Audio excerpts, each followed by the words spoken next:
অষ্টম শ্রেণীর গণিত বইয়ের ৯ নম্বর চ্যাপ্টার অর্থাৎ ত্রিভুজের দুটি বাহু এবং তাদের বিপরীত কোণের মধ্যে সম্পর্ক, এই চ্যাপ্টারটা তোমাদেরকে আজকে আমি পড়াবো। তো এই চ্যাপ্টারের মধ্যে মূলত তোমাদেরকে কি করতে হবে আগে একটু দেখে নাও। ৯১ পাতায় রয়েছে তোমাদের। তো বইটা তোমরা খুললে ৯২ পাতায় খুলবে।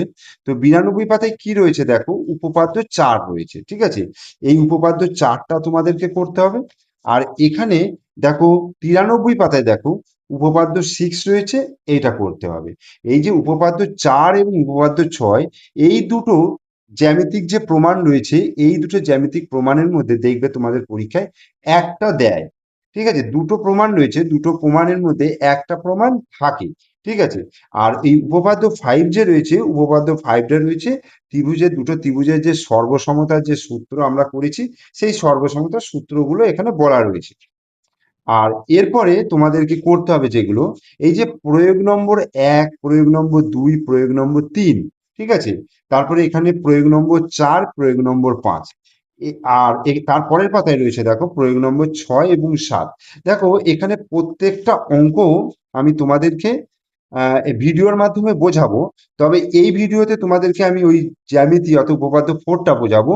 আর তারপরে আমি পার্ট 2 ভিডিও যখন নিয়ে আসবো তখন তোমাদের এই প্রয়োগগুলো করাবো। তোমরা অবশ্যই ভিডিওগুলো দেখবে, ঠিক আছে। এই যে জ্যামিতিক প্রমাণগুলো, এগুলো কিন্তু তোমাদের পরীক্ষায় খুব আসে, এগুলো ভালো করে রেডি করতে হবে। আর তারপরে যে কোষে দেখি 9 রয়েছে, এই কোষে দেখি 9-এর অঙ্কগুলোও কিন্তু প্রত্যেকটা প্রমাণ করতে হবে। প্রত্যেকটা প্রমাণ আমি তোমাদেরকে করিয়ে দেবো এবং লাস্টে আমি ইম্পর্টেন্ট কোনগুলো সেগুলোও কিন্তু আমি দাগ দিয়ে দেবো, ঠিক আছে। তো আজকে আমি এই ভিডিওর মাধ্যমে শুরু করছি উপপাদ্য ৪। এই উপপাদ্য ৪-এর প্রমাণটা আমি ধাপে ধাপে তোমাদেরকে খাতায় এঁকে বোঝাচ্ছি, তোমরা ভিডিওটা মনোযোগ সহকারে দেখবে, ঠিক আছে।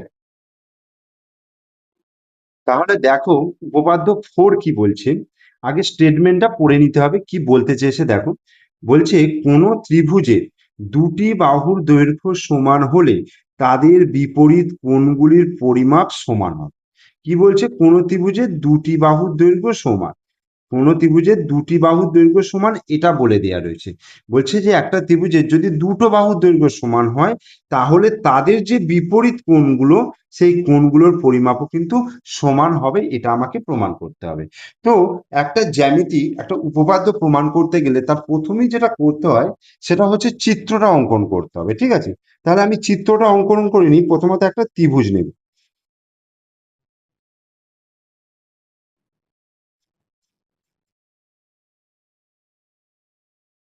এই একটা আমি ত্রিভুজ নিয়ে নিলাম।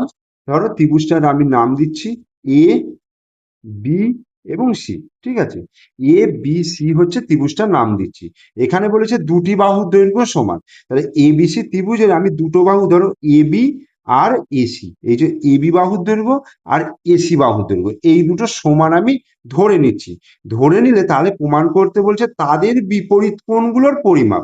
তাদের বলতে এই বাহুগুলোর বিপরীত কোণ, মানে দেখো এ বি বাহুর বিপরীত কোণ হচ্ছে এই কোণটা।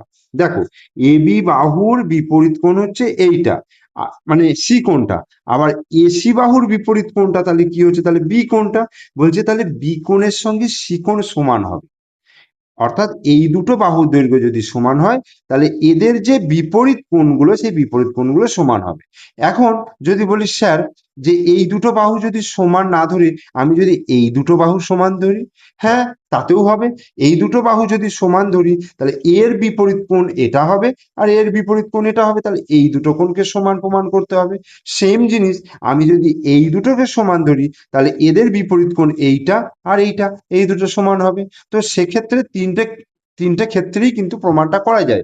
তো আমরা একটা ক্ষেত্রেই প্রমাণটা দেখালেই কিন্তু ব্যাপারটা ক্লিয়ার হয়ে যাবে। তাহলে আমরা প্রথমে কি লিখবো, যে প্রদত্ত অর্থাৎ যেটা দেয়া রয়েছে, বা আমরা এইভাবে লিখে নিতে পারি যে ধরা যাক এবিসি একটা ত্রিভুজ। ধরা যাক, তোমরা এটা প্রদত্ত বলেও লিখতে পারো। তাহলে ধরা যাক এ বি সি হলো একটি ত্রিভুজ।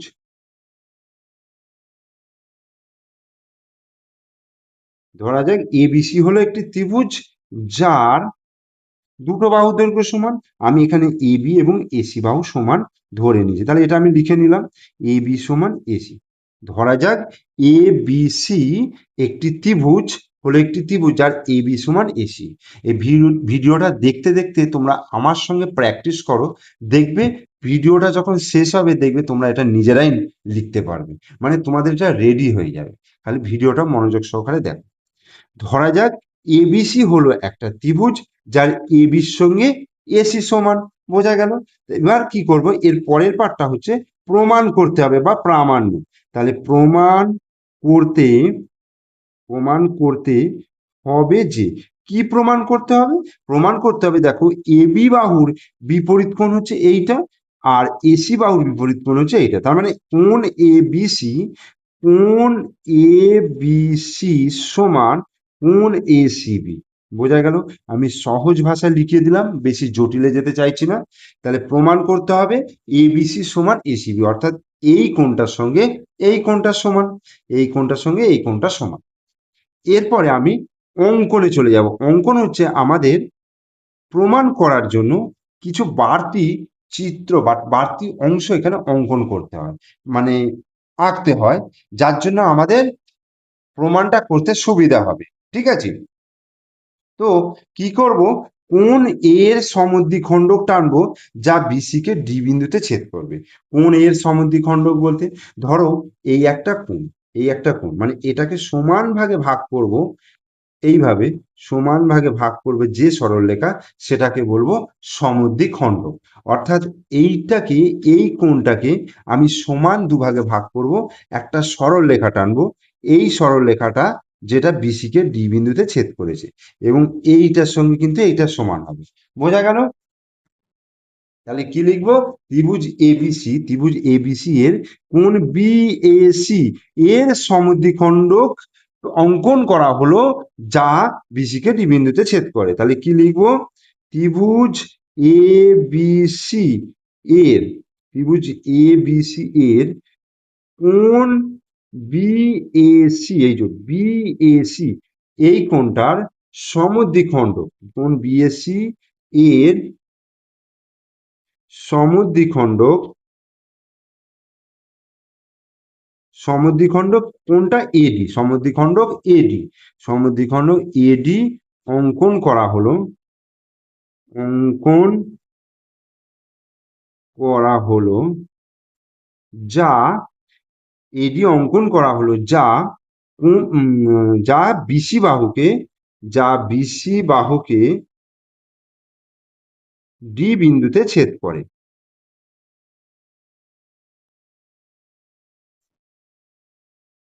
ঠিক আছে?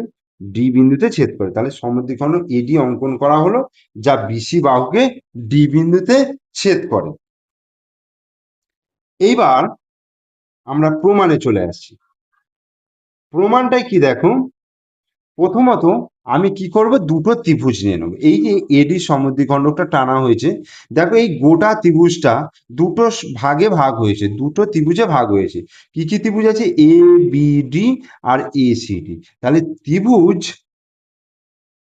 এ বি ডি ও ত্রিভুজ এ সি, ত্রিভুজ এবিডি ও ত্রিভুজ এসিডি, এ বি ডি ত্রিভুজ আর এ সি ডি ত্রিভুজ, এই দুটো ত্রিভুজের কি কি সমান দেখো।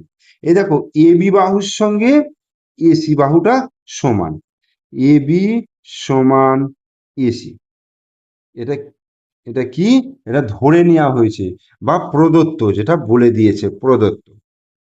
বোঝা গেল?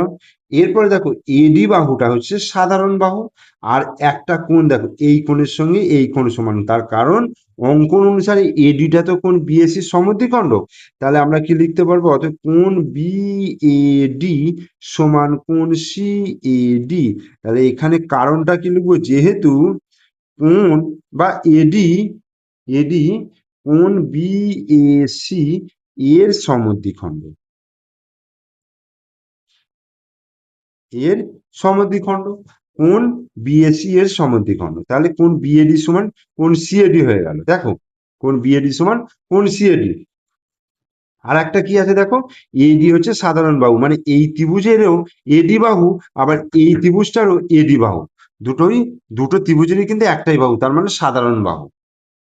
তাহলে এডি, এডি কি লিখবো? সাধারণ বাহু, সাধারণ বাহু। তাহলে কি দেখালাম দেখো, দুটো দুটো বাহু মানে এস, এটা এস, আর তাদের অন্তর্ভুক্ত কোণ দেখো, এই দুটো বাহু আর এর এই দুটো বাহু, আর তাদের অন্তর্ভুক্ত কোণ হচ্ছে এইটার এইটা। তার মানে কি হচ্ছে? এস এ এস মানে সাইড অ্যাঙ্গেল সাইড। এই সর্বসমতার এই সূত্র অনুসারে আমরা কি লিখতে পারবো? অতএব ত্রিভুজ এ বি ডি সর্বসম ত্রিভুজ এসিডি। তাহলে দুটো ত্রিভুজ কি হয়ে গেল? সর্বসম হয়ে গেল। ত্রিভুজ এবিডি সর্বসম ত্রিভুজ এসিডি। বোঝা গেল? এবার এইখানে আমি কারণটা লিখে দিতে পারবো, ত্রিভুজের এস এ এস সর্বসমতা শর্ত অনুসারে। ত্রিভুজের এস এ এস সর্বসমতা, সর্বসমতার শর্তানুযায়ী বা শর্তানুসারে, এটা হলো শর্তানুসারে ত্রিভুজ দুটো সর্বসম হলো।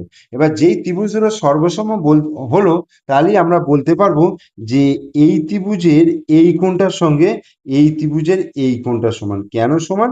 তার কারণ হচ্ছে এরা হচ্ছে অনুরূপ, অনুরূপ কোণ হয়ে যাচ্ছে। কারণ এই বাহুটাকে সাধারণ বাহু রেখে এই বাহুটাকে যদি এর উপরে ফেলা হয়, আর এই কোণটাকে যদি এই কোণের উপর ফেলা হয়, মানে ভাঁজ করা হয়, দেখবে এই কোণের উপর এই কোণটা, মানে এই কোণের উপর এই কোণটা পড়ছে, মানে এরা দুজন হচ্ছে অনুরূপ কোণ। তাহলে কি লিখবো? অতএব কোণ এ বি ডি সমান কোণ A C D. A BD সমান এসিডি, অর্থাৎ এ বিডি মানে এই কোণটা আর এ সি ডি এই কোণটা। এবার এ বি ডি মানেই হচ্ছে এ বি সি, খালি যা সেইটা বাড়িয়ে দেবে। তাহলে অতএব কি লিখবো? কোণ এ বি সি সমান, আর এ সি ডির ক্ষেত্রে তাহলে এ সি বি লিখবো। অতএব এ সি বি। দেখো আমাকে কি প্রমাণ করতে দিয়েছে? এবিসি সমান এসিবি। তাহলে আমি এখানে দেখিয়ে দিলাম এবিসি সমান কোণ এসিবি, অর্থাৎ প্রমাণিত। তাহলে উপপাদ্য 4 আমি প্রমাণটা কিন্তু সুন্দর করে লিখে দিলাম এবং বুঝিয়েও দিলাম। তোমরা যদি এই ভিডিওটা পুরোটা দেখো, তাহলে কিন্তু জ্যামিতিটা কিন্তু পুরোপুরি, অর্থাৎ উপপাদ্যটা কিন্তু পুরোপুরি তোমরা বুঝতে পেরে যাবে এবং তোমরা কিন্তু নিজেরাই লিখতে পারো। ঠিক আছে? তো এর পরের ভিডিওতে আমি তোমাদের উপপাদ্য 6টা নিয়ে আসবো। আর ভিডিওটা ভালো লাগলে অবশ্যই একটা লাইক দিয়ে দিও, কমেন্টস করো, শেয়ার করো, আর আমার চ্যানেলে নতুন দর্শক হলে চ্যানেলটিকে সাবস্ক্রাইব করে দিও। ওকে, থ্যাংক ইউ।